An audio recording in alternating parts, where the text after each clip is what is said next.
Então são pessoas que precisam, de repente, se forem escolhidos do Senhor, precisam estar no funil, na moenda. Precisam ser colocados num lugar onde não tem saída.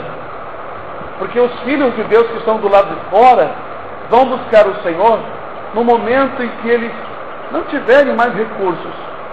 Quando o coração estiver angustiado, triste. Então o Senhor diz, cara, então ali me buscarão. É um profeta que o Senhor fala assim: irei, voltarei ao meu lugar, até que se angustiem e se encontrem e se achem culpados. Então de madrugada me buscarão. O Senhor faz isso por misericórdia. Talvez possa ser uma coisa ruim, mas não é ruim. Se o Senhor não colocasse problemas na vida, nós não iríamos pensar que tínhamos necessidade de Deus. A vida seria um paraíso, tudo dando certo. Imagine se nós vivêssemos aqui eternamente. Quando Adão e Eva, os dois pecaram, e Deus sentenciou a serpente, sentenciou Adão e sentenciou Eva, sentenciou Adão por último, né? Então, o Senhor pôs um querubim ali e uma espada flamejante para que eles não entrassem e não tivessem acesso à árvore da vida. Imagine o homem ter vida eterna aqui no pecado. Então o Senhor deu uma sentença de a morte vai fazer cessar o pecado de muitos. Mas pessoas pecam até um certo limite. O ímpio, ele tem uma cota de pecado, por isso que Deus não acaba com os ímpios. Lembra da escritura que está lá no Velho Testamento? O Senhor falou para Abraão, falou-se para Abraão, olha, Abraão, saiba de certo que peregrina e estrangeira será a tua descendência. Mas depois voltarão por aqui. Depois de 430 anos, né? O Senhor falou isso. Porque ainda a medida da injustiça dos amorreus não completou. Então os pecadores amorreus eram uma nação agoreira, pagã, feiticeira. O pecado deles não tinha completado. O tempo de pecado é um mistério, né? Então só depois daqueles 430 anos aquele povo pecador ia produzir aqueles pecados todos, e depois Deus ia trazer o povo de volta, né, àquele lugar. Irmãos, isso é um mistério muito maravilhoso, né? Então o ímpio, depois que ele conclui toda aquela obra ruim dele, Deus executa o juízo sobre ele. Mas o escolhido de Deus, que ainda está lá fora,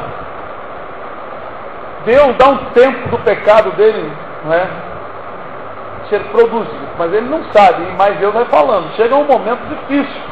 Alguns vêm pelo amor, outros vêm assim, meio triste, outros vêm debaixo de dura aflição. A Escritura diz no livro de Hebreus que a qualquer que ele recebe por filho, ele castiga e ele açoita. Mas parece que Deus é ruim quando lemos isso, mas não é isso não. Esse castigo e esse açoite são correções. Precisamos ser corrigidos. E quando nossos corações são duros, então o Senhor, ele aumenta essa correção. Quando a pessoa tem um coração mais quebrantado e contrito, o Senhor diminui a aflição, a correção, não é? Ele trata com cada um de acordo com o nível da dureza do coração. Aquele que se humilhar, mas aquele que se exaltar. Então nós lemos isso, aprendemos isso nas Escrituras, não é isso? João, Selim, ainda não é manifestado o que havemos de ser, mas sabemos que quando ele se manifestar, seremos semelhantes a ele. Irmãos, nós teremos um corpo imortal, sem dor, sem morte, sem envelhecimento. Aleluia! Acabou o trabalho, acabou a fadiga, a competição, fugir de alguém, fugir dos problemas. Não haverá nada disso. Vale a pena nós buscarmos e servirmos ao Senhor, porque o que está reservado para nós, irmãos, é coisa muito grandiosa. O Salmo 107, 105, 106 é um salmo conhecido, eu gosto muito de lê-los. E o salmo que a irmã estava lendo é um salmo que ali fala como Deus lidar conosco. Ele nos leva para o porto seguro, no lugar desejado, Ele guia o povo, mas quando nós esquecemos um pouquinho, Ele manda aflição. Então na angústia, o povo lembra de novo o Senhor, aí o Senhor se manifesta novamente, e daqui a pouco tornam a deixar Deus de lado, e novamente embarcam numa aflição. Então Deus se manifesta quando eles clamam com o coração quebrantado e contrito. Esse salmo reflete muito o período do livro dos reis,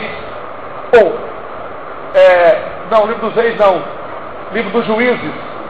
O livro dos juízes não é um livro em que naquele período não havia rei, e o povo estava constantemente em decadência, e Deus, para trazê-los de volta à presença, Deus levantava os inimigos, assim mesmo, Deus levantava o espírito dos inimigos para atacar o povo. E aí o povo se sentia oprimido, arrasado. Então, alguém se levantava e clamava ao Senhor. E aí Deus dava um livramento. A vontade de Deus era sempre que o povo reconhecesse que Deus estava continuamente com eles, porém eles abandonavam ao Senhor. É claro, não passava 30, 40 anos, né? Tem pessoas que passam um ano na igreja, já está esmorecido, já não quer mais, já quer ficar em casa, não quer vir mais para o culto, porque não está sentindo nada. Ah, irmão, estou fraco na fé. Fraco na fé? Você acredita em Deus? Quando perguntar isso, irmão, você diz assim: você acredita na vida eterna? Creio. Você crê no inferno? Creio. Crê que Jesus faz milagre? Creio. Então você não está fraco na fé. Fraco na fé é quando você não começa a não acreditar mais, irmão. Você não acredita mais nisso, acredita mais na palavra, então você está fraco na fé, está morto. Não é? Você pode estar assim, não é? Você está com a sua fé, mas está morrendo espiritualmente, porque você está deixando de praticar. Porque a fé, irmãos, perfeita é quando a pessoa crê e obedece. Aí é uma fé perfeita. Quando a pessoa crê e não obedece, ele continua com a fé. Até o diabo tem fé. A Bíblia diz que até os demônios creem e as tribulações têm fé. Vamos, irmão, aprender assim, irmãos, a aplicar a palavra, porque tem muitas pessoas que vêm com essa ideia. Antigamente, os irmãos que não gostavam de trabalhar diziam assim: ei, irmão, estou vivendo pela graça. Aí aquilo me incomodava, né? Eu falei: mas a Bíblia diz que todos vivem pela graça. Aí um dia eu peguei né? Irmão, eu estou vivendo pela graça. Eu falei: tá, irmão? Eu estou vivendo só pela graça. Que maravilha, porque eu também estou vivendo pela graça. Trabalhando ou não, estou vivendo pela graça. Comendo ou não, estou vivendo pela graça. Irmão, se não for pela graça, você não está vivendo, está morto. Porque todos que estão em Cristo vivem pela graça. Porque as pessoas queriam falar que estava sem trabalhar, que estava vivendo, só Deus sabe. Todos vivemos pela graça. Eu posso trabalhar, ralar o dia todo, estar com o dinheiro no bolso, estou vivendo pela graça. Aí as pessoas usam termos bíblicos para aplicar erradamente no seu viver. Ah, mas estou fraco na fé. Você está fraco? Não acredita mais em Deus, não? Não creio. Você crê em Jesus? Creio. Então como é que está fraco na fé? Você está sem obra, você está morrendo, você está deixando de praticar. Porque se eu creio que Jesus vai me salvar, mas aí vem batizando porque eu estou achando que está demorando, aí não vou ao culto, não leio mais, leio pouco, a minha obra está diminuindo. A pessoa continua crendo em Jesus, ele crê, mas a fé dele é uma fé morta. Fé viva são aquela fé, por exemplo, que levou o centurião a caminhar longa distância para encontrar com Jesus, que levou a mulher que tinha um fluxo de sangue a fazer o impossível, tocar na orla de Jesus, porque as pessoas oprimiam, então ele estava bem pensado, não dava para a mulher chegar assim: Senhor. Então ela se esforçou, de repente ela se lançou entre o pé dos outros e segurou ali e soltou. Porque a coisa estava tão difícil para ela, que ela acreditou que se eu tão somente segurar na orla dele, eu vou ficar com ela. Então a fé dela foi essa. Ela agiu, uma fé com ação. Não é? Então aquele esforço ali foi a outra parte da fé, que é importante, o completo a fé, a ação. Ação. E a palavra do Senhor, eu quero só realmente, completar, só esses versículos aqui do Salmo 107, eu vou ler o versículo 35 em diante. Vocês acharam? Diz assim: converte o deserto em lagos, e a terra seca em nascentes, e faz habitar ali os famintos, que edificam cidade para a sua residência, e semeiam campos, e plantam vinhas, que produzem fruto abundante.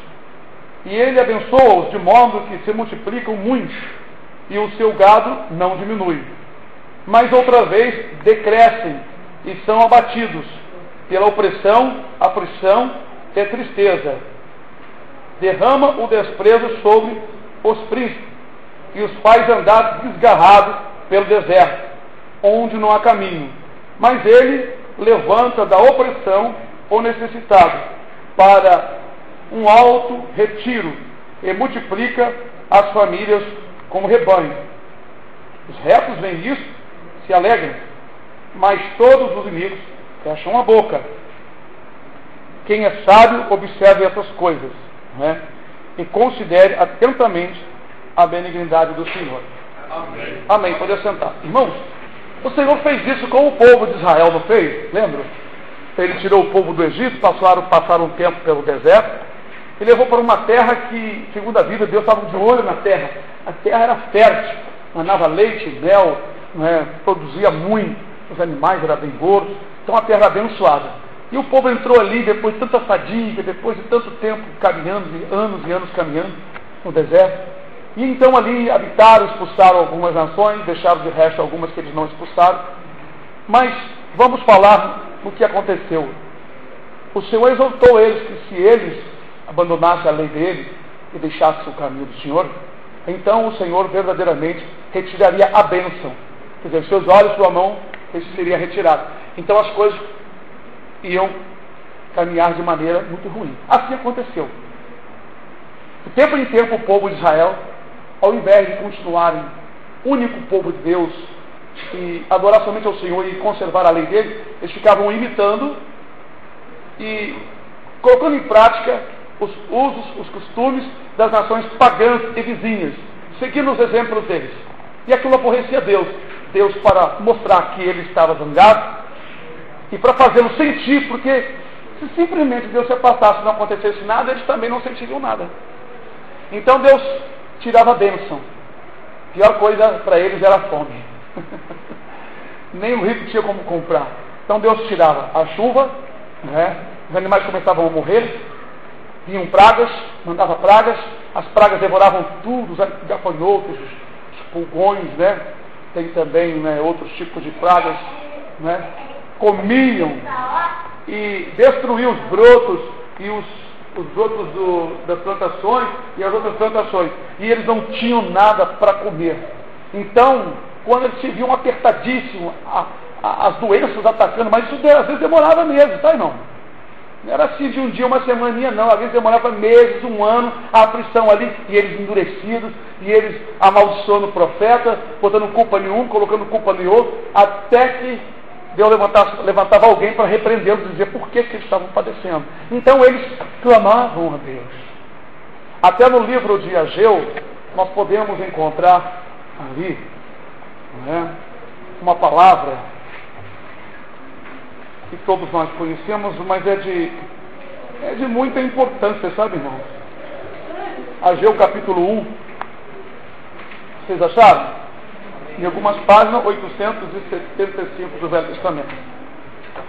Versículo 3, que diz assim: Veio, pois, a palavra do Senhor pelo ministério do profeta Ageu, dizendo: É para vós tempos de habitar nas vossas casas estucadas, e esta casa há de ficar deserta?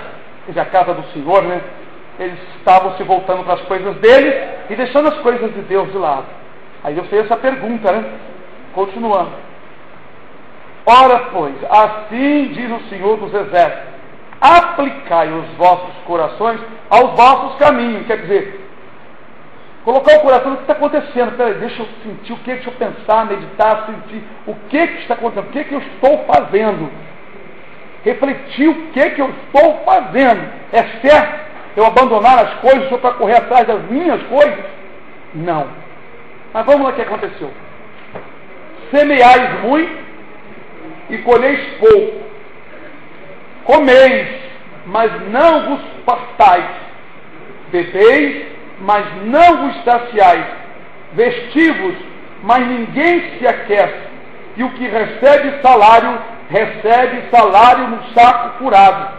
Assim diz o Senhor dos Exércitos: aplicai os vossos corações aos vossos caminhos. Subi ao monte e trazei madeira, e edificai a casa, e dela me agradarei, e eu serei glorificado, diz o Senhor. Vou dar uma pausinha aqui, para depois a gente continuar. Bom, esse período aqui desse profeta Ageu, Zacarias, foi quando o povo tinha voltado do cativeiro de Babilônia. Eles passaram lá 70 anos. Por quê? Por causa dos mesmos pecados. E piores, né? Aqui eles só abandonaram a construção, porque depois que eles vieram do cativeiro, Deus queria que eles reconstruíssem Jerusalém e o templo, para continuar Jerusalém. Mas, aqui nessa ocasião, por causa da ameaça dos inimigos, eles arrearam as mãos, deixaram o trabalho de lado da construção e foram cada um nos seus campos, na sua batalha, no seu dia a dia, não é? E cada um foi ver a sua casa, foi construir a casa, foi resolver o seu problema. Aí Deus viu que a ordem de Deus não foi cumprida, eles deixaram de lado. Então, Deus retirou a mão. Aí semeavam muito na hora de colher, a colheita, só um pouquinho. Comia, mas ninguém se sentia satisfeito porque não dava para, tinha que repartir para um monte de gente. Era um pinguim de comida para um monte de gente. Não dava para se aquecer porque a lã colhida dos carneiros, das ovelhas, não tinha como fazer, né, casaco para se cobrir. E quando os trabalhadores que ganhavam o seu jornal, ou o salário do dia, ia recebia num saco furado. Significa que o que eles recebiam, Deus não abençoava aquele dinheiro não dava para nada. Sabe o que é um dinheiro amaldiçoado, que o dinheiro não vem do seu suor? O dinheiro que você gasta, ele não dá para nada. E a pessoa está sempre querendo mais. O dinheiro santo é aquele que você ganha com suor, mas você serve ao Senhor. Deus multiplica, abençoa. Às vezes você vai num lugar, tem uma promoção, e Deus vai te orientando, você compra tudo que é necessário. Se você for fiel, Deus não deixa faltar. É claro, ou mais ou menos, mas não vai deixar faltar. Nesse caso aqui, porque o povo tinha abandonado. Às vezes o devorador, irmão, não vem somente por causa de falta de dar dízimo, não. Às vezes a pessoa é um dizimista, mas ele abandona a obra de Deus. Então o devorador vem na sua vida com dízimo, com tudo. Não adianta eu ser fiel em uma parte e não ser fiel na outra. Dízimo é para quem é santo. Dar dízimo é para quem é santificado. Então o Senhor lhe faz uma promessa: eu vou abrir a janela do céu. Se eu não derramar uma bênção tal, que desta vez vos advenha a maior abastança. Eu já fiz essa prova com o Senhor. Agora, se eu deixo as coisas, se eu deixo de ler, de jejuar, fazer a minha parte, orar, meus cultos, a minha atividade com Deus, com meus irmãos, aí, irmão, o devorador vem. Aí tu vai ficar perguntando: mas Senhor, eu sou fiel. Será que é fiel? Aplica o teu coração ao teu caminho e vê se você realmente está sendo fiel como você era. Aí é que vem, irmãos, esses altos e baixos da vida, né? Deus abençoa o povo, aí o povo devagarinho vai se inclinando as coisas materiais, abandonando, vê que Deus não está falando nada, que ainda está tudo fluindo direitinho. Mas lá na frente eu tenho o chicote, eu tenho a vara. Olha, e tem casos que a pessoa fica muito tempo sem a correção, e ele prevalece, achando que está tudo certo. Até lá no livro de Jó fala isso, quer ver uma coisa? Vamos para o livro de Jó, Jó 36 ou 32, 36, Jó 36, abriram? Ainda não abriram? Amém. Versículo 7. Do justo não tira os seus olhos, antes com os reis no trono os assenta para sempre, e assim estão exaltados.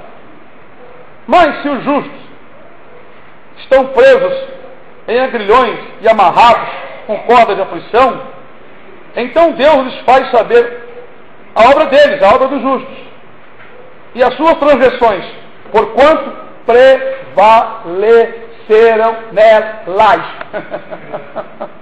É, irmão, aí quando você vê assim, poxa, aquele fulano lá, não anda correto, mas parece que está tudo fluindo bem. É porque ainda o tempo não chegou da correção. O tempo da visitação. Espera, calma. Deus tem um tempo. Ele não marcou o mesmo tempo de correção para todo mundo. Cada um tem um tempo. Cada um tem um tempo. Às vezes Deus permite o justo, não é, prevalecer na iniquidade, ele fica amarrado, ele vai prevalecendo, vai pecando, vai fazendo, mas chega lá na frente, Deus fala nos seus ouvidos sonhos, tu está em pecado, porque tu está amarrado sofrendo. Aí usa alguém para falar, aí é o justo, se ele der ouvido à voz do Senhor, diz aqui no livro de Jó que vai acabar os seus dias em delícia, mas se ele não der ouvido, vai ficar no leite, vai ser passado ao fio da espada.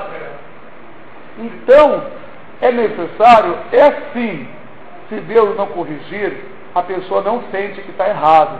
Se Deus não mandar os vasos falarem, a pessoa nunca vai sentir o seu erro. Mas feliz é aquele que confessa ao Senhor e abre o seu diálogo com Deus, tem uma conversa séria com o Senhor e diz: Senhor, eu sei o que eu tenho feito, eu realmente transgredi, mas agora, Senhor, eu estou guardando a Tua lei, a Tua palavra no meu coração. Aí Deus se agrada. Perdoa-me, Senhor, por favor. Não é difícil nós fazermos o conserto. O difícil é colocar esse velho homem, essa natureza da carne, não é, a seguir conosco, né? A seguir com nossa alma, nosso espírito. Vir para o culto, trazer ele para o culto é seu corpo. Trazer o corpo para o culto não é fácil, não, hein? Tem hora que eu tenho que segurar em mim mesmo para poder trazer para o culto, porque às vezes o cansaço é grande, né? E assim, irmãos, nós muitas vezes temos uma dificuldade, porque no corpo físico existe uma natureza no nosso corpo físico, que são os sentimentos humanos naturais. Eles combatem contra o sentimento da nossa alma e nosso espírito. O Espírito Santo, ele está com o nosso espírito. Então, há uma luta dentro de nós mesmos. Nós travamos a primeira luta dentro de nós. Na nossa vontade natural do corpo, nós queremos um ar-condicionado, descansar, dormir bem, ganhar bem, comer bem, né? Ter tudo do bom e do melhor. Mas na nossa alma, no nosso espírito, nós queremos Jesus, a vida eterna. Está longe dessa fadiga aqui. Está longe dessa canseira. Agora é interessante. Eu estou falando para vocês que é necessário as correções, os altos e baixos. São necessários porque a pessoa tem que experimentar as bênçãos do Senhor, não tem? Mas o homem é difícil permanecer na bênção do Senhor, louvando e adorando ao Senhor perfeitamente. A maioria tem essa dificuldade. A maioria, 99,9%. 1% consegue. Se Deus abençoá-lo financeiramente, ele consegue ser fiel, ser firme, mas a maioria não consegue. Logo as ideias, eu queria comprar isso, puxa, agora eu vou aproveitar. Eu tenho que fazer isso, comprar meu móvel, comprar isso, aí começa. O tempo fica todo tomado com as novidades. É difícil, estou dizendo para vocês que é difícil. Abram o livro de Eclesiastes. É assim que o Espírito Santo trabalha aqui em cima, viu? Depois de Provérbios, capítulo 3. Vou ler o versículo 9 em diante. Que vantagem tem o trabalhador naquilo em que trabalha? Ele está falando de uma vantagem espiritual, não tem vantagem nenhuma, tá? Tenho visto o trabalho que Deus deu aos filhos dos homens para com o trabalho os afligir. Tudo fez formoso em seu tempo. Também pôs o mundo no coração do homem, deles, sem que o homem possa descobrir a obra que Deus fez, desde o princípio até o fim. Olha, depois do pecado, o que Deus fez? Pôs o mundo no coração do homem. Você está com o mundo no coração, está com o coração no mundo. O homem já nasce com o coração no mundo e o mundo no coração. A vontade do homem é conquistar, estudar. É o mundo, é as coisas do mundo. O homem não nasce com vontade de adorar, de louvar. Até a criança chora pela mamadeira. Pega um pirulito se você estiver chupando, você não faz cara feia. O batom, aquele chocolate, dá um pedacinho, hein? Às vezes dá, mas tem criança que dá.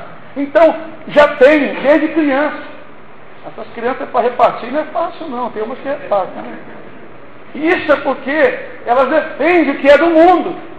Elas não defendem as coisas do Senhor, como defendem as coisas do mundo.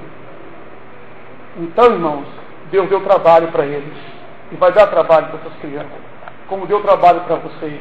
Trabalho? Qual trabalho? Será que é só o trabalho do dia a dia? Não. É trabalho, aflição. Para através do trabalho, Deus usar o trabalho para afligir. Quando o Senhor falou para Adão, dando a sentença por causa da sua desobediência, por quanto deste ouvido a voz da tua mulher, tu comerás teu pão com dor, com o suor do teu rosto comerás teu pão. E também a terra não vai ser mais bonitinho como está aqui não, bonitinho. Vai nascer cada espinho, ou seja, tu vai ter que ralar para capinar, para tirar esse espinho, para você plantar. Olha aí. Isso foi um propósito. O plano é perfeito. O homem não sabe desde o princípio. Deus revela para nós. Por que temos trabalho? Trabalho para fazer uma coisa. Aí você desgasta aquela força sua, aquela raiva sua, você descarrega toda no trabalho ali, tu fica cansadinho, moidinho. E também os problemas da vida, as enfermidades que te dá muito trabalho, família que te dá trabalho, esposo que dá trabalho, esposa que dá trabalho, filho que dá trabalho. Tudo é necessário para você ser exercitado. Qual é o exercício? Né? É para você respirar fundo e dizer, Senhor, me ajuda, tem misericórdia de mim. Se tudo fosse perfeito aqui na terra, os irmãos não clamariam por alguém que viesse livrar. Eu disse para os irmãos há muitos anos, morando na minha casa, eu morei 2 anos sozinho lá. Um dia eu estava tão angustiado, e eu botei um gravador daquele antigo, né? E comecei a tocar o violão assim, dedilhando e falando com Deus, sentado, não tinha nada dentro de casa, né? Um fogãozinho velho e uma poltrona lá, só isso. E eu dormia no chão, sei lá, não sei onde. Mas, irmãos, eu falei, Senhor, eu estou dentro de um labirinto, não tem saída, não vejo saída, não sei como sair, estou cansado, Senhor. Mas sei, sim, de uma coisa, um dia o Senhor vai me tirar por cima de tudo isso. Glória a Deus. Amém. Eu não poderia deixar de acreditar que um dia Deus ia me arrancar por cima, já que não tem saída, então me tira por cima. E por cima não dá para você sair também. Mas era o único lugar que você via que tinha saída. Então alguém pode te tirar. E esse foi o Senhor. E Ele me tirou. Porque eu confiei nele. As lágrimas desciam, o desânimo vinha, me achava enfraquecido, achava que meu tempo já tinha acabado, e um monte de coisa. Mas não conseguia abandonar o Senhor. Mesmo chorando, mesmo sofrendo, mesmo angustiado, eu permaneci aos seus pés. E Ele novamente me levou. E a vida continua. É uma enfermidade aqui, é outra ali, é outra aqui, não sai, você passa remédio, não sai, clama, passa 1 ano, 2 anos, aí Deus tira. Eu tive uma dor, já falei para vocês aqui, nesse joelho aqui, por causa da obra aqui, obra material aqui da igreja, ficou acho que uns 2 anos. Depois em casa eu também caí, mais tarde, uma dor. Eu achei que fosse do tom, mas acho que não foi não. Foi de uma cadeira do computador lá, que eu estava sentado lá, e causou um problema aqui. Uma dor aqui, uma dor terrível, que na hora de dormir era demais aquela dor, não é? Passou não sei quanto tempo, 2 anos, sei lá, também, saiu. Agora eu tenho outro aqui. Você acha que eu vou para a média? Bota a chapa aí, vê o que está aqui dentro. Abre aí. Vou nada. Isso aqui, quando eu estou tocando, Senhor. Ao invés de me soberbecer, né? Eu termino de cantar e tocar. Senhor, muito obrigado, Senhor. Eu lembro da carne, que ela é frágil. Para a gente não se soberbecer. Daqui uns tempos ela sai. Quando ela sair, eu vou dizer para vocês, não tem mais nada, vou dizer para vocês. É igual a perna, não tenho mais nada, nem aqui, eu tenho mais nada, não tenho mais nada. Obrigado, Senhor. Mas, irmãos, é necessário? É. É necessário, às vezes, ter um problema no seu carro, na sua casa, instalação lá, tem que fazer. Aí você, meu Deus. Aí aquilo para a sua vida, você estava pensando em fazer um monte de coisa, aí Deus dá uma parada, queima lá, não sei o que, estraga o cilindro, estraga o forno, o bujão, não sei onde queima, e ali o pão estraga, aí dá uma parada. Vai lá para os meus pés. Vocês não estão nos meus pés, vai lá para os meus pés, bota o joelho no pó, vai clamar. Não é? Então o Senhor não faz isso. E assim Ele sempre fez, e assim sempre fará. Olha, amados, não é uma mensagem de ameaça, não é uma mensagem triste, é uma mensagem consciente. Você tem que ter consciência de que é necessário você fazer provas. Mas essas coisas vão te destruir? Não. Os irmãos confiaram no Senhor, vocês vão passar por todas elas. As mais difíceis na sala de aula vocês vão passar. É só confiar no Senhor. Porque o Senhor, aqui no Salmo, Ele que dirigiu o povo, salvou os marinheiros. Tem uma passagem aqui, né, que lá no alto mar os que navegam vê a obra do Senhor. Quando o Senhor manda de propósito, manda tempestade, e as ondas elevam, e o navio vai lá em cima. Olha, irmão, é de derreter. Olha, você olha assim, a coisa é feia. Eu digo que eu já, né, fuzileiro naval, eu sei como é. Então, irmão, aquilo vai lá em cima. A proa, parece que o navio vai tombar assim, ó. Ali, daqui a pouco tu vai lá embaixo, 7, 8 metros de fundo. Aí, olha, é uma coisa que dá medo. Como diz na outra, é medonho. Irmãos, aí você vê autoridade, temente arriado no chão, né? Porque já vomitou muito, estava desmaiado, outro ele passando mal na borda, aquilo levantando a cama. As camas são soltas, né? São presas por correntes. São correntes assim, porque conforme o navio balança, ele e você ficava todo balançando, né? E a corrente rinchando, né? É assim mesmo, né? A cama não é fixa, pelo menos na minha época, não sei agora, né? Os navios agora estão mais estáveis, né? Eles fizeram umas coisas nos navios embaixo, né? Motores e contrapeso que diminui esse balanço, principalmente os navios de passeio, né? Mas, irmãos, é necessário sim, porque essa natureza nos engana. Se eu fosse falar sobre isso, irmão, eu ia largar o estudo, porque olha só, olha a outra palavra que veio na minha mente. Enganoso é o coração do homem, mais do que todas as coisas. O teu coração humano é enganoso, ele te engana, ele faz você ter sentimento mentiroso e faz mudar o curso da sua vida. Às vezes você está com um sentimento, você deixa aquele sentimento te dominar. Ou então vem uma pessoa te fala uma coisa, o teu coração começa a sentir algo que não tem nada a ver. Aí você tem que ir para os pés do Senhor. Aí, se você deixar o teu coração mentiroso, enganoso, te guiar, o Senhor vai mandar uma aflição para te trazer de volta a postura e a posição que você estava. É necessário sim, no nosso coração, nós mesmos, um dos maiores problemas é o nosso interior, o nosso coração. Por que Provérbio diz, dá-me, filho meu, teu coração? Quando você começa a entregar os teus problemas, dar na mão do Senhor, Ele bota o sentimento dele dentro de vocês, dentro de nós. É fácil, não, eu mesmo sou atacado constantemente com sentimentos que não existem. Irmão, eu estou falando isso de cadeira, irmão, de pé no chão, não estou voando nas nuvens não, tá? Não tem ninguém aqui que escapa.